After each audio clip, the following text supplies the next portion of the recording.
This video is going to be about the forklift loader that I just got. I'm going to take it apart, clean it up, put it back together, and show you how it works.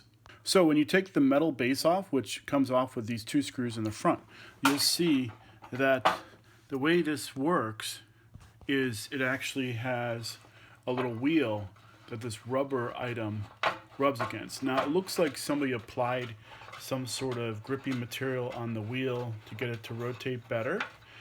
So I'm going to clean that up, clean up the rubber, see if I can get it to work a little better, and wish me luck. So to do that, you take the guy off here. He comes out, and then this bracket has another screw down here that you take off with a screwdriver. Once you've done that, these parts come out.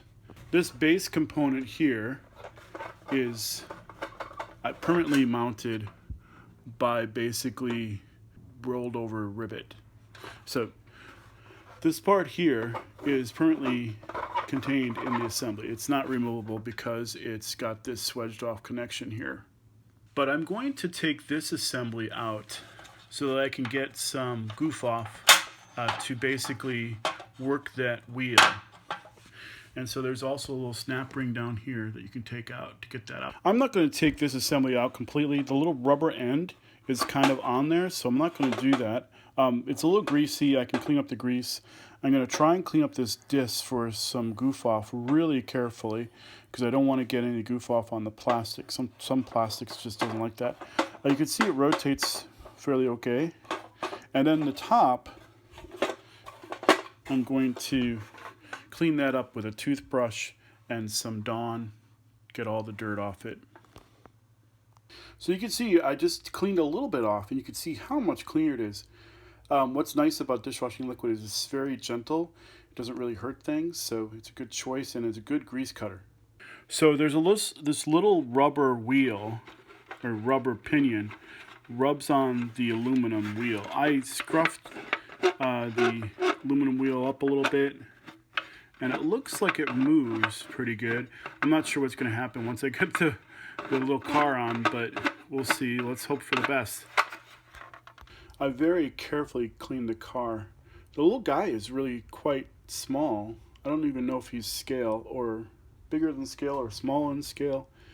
But anyway, a lot of times you find these things with the wheel missing. I do have the other wheel. I just have to snap it in place. What's interesting about the wheels is they're actually kind of joined at the bottom, but they're split at the top to go on the little tabs. That's kind of cool.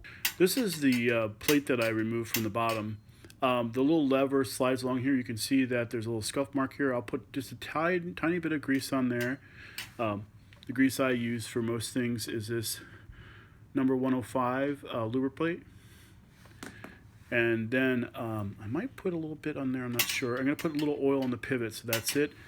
And then underneath, what that thing does is it lifts up the fork like this. There is a little bit of contact here and here. There might be a little bit of grease I'll put on there, just a tad maybe. Not sure that's necessary, but we'll see. I'm going to put a little bit of grease like in this pivot point here, and just right where the spring applies the pressure. So the mechanism works pretty good. There's no squeaking. When I turn the wheel, it turns around like it should. Now my hope is once I put the vehicle on, that it will continue to turn. I can hope for the best, I guess. One thing I noticed when I put the guy back on, these wheels press on, basically these little tabs, and you got to make sure that the wheels are high enough that they actually don't rub on the platform. Otherwise, it won't rotate very easily. The wheels should not be touching the platform. Notice how I have the wheels sitting up away from the platform? And all that rotates is that center pivot. If the wheels are on the platform, it won't rotate. So, just to show you that it actually will rotate, I have everything.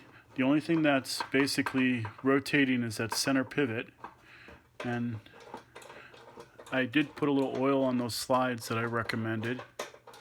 That gets it all working well. So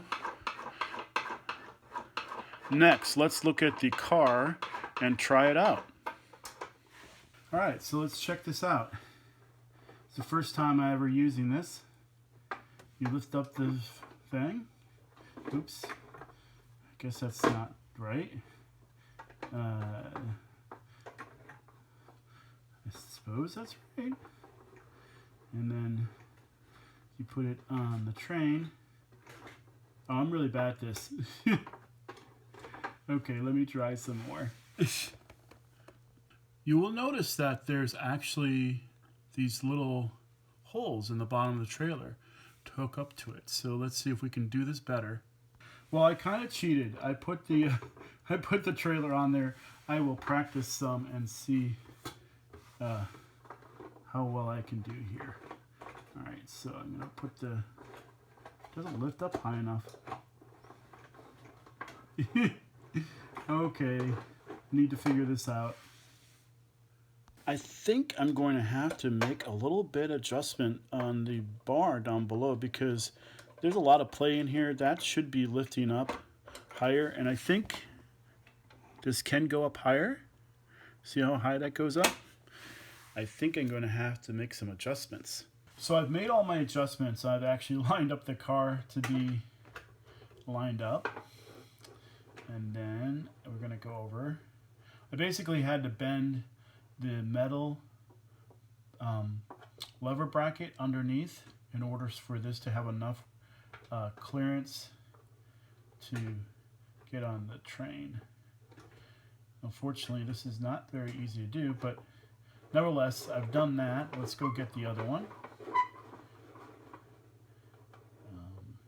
Take it off the trailer and put it over to the parking spot. That is a lot of fun. That is a fun little accessory. It'd be kind of cool if it was motorized, maybe, but this would be really neat if it was motorized. Lionel should consider redoing this one and have it be motorized and make some noises like, you know, noise. Oh, that one was pretty easy. Let's see if I can get this one. Oops, I am not good at this. Okay, it does have little tapers to go in there properly. I guess my train is too far over.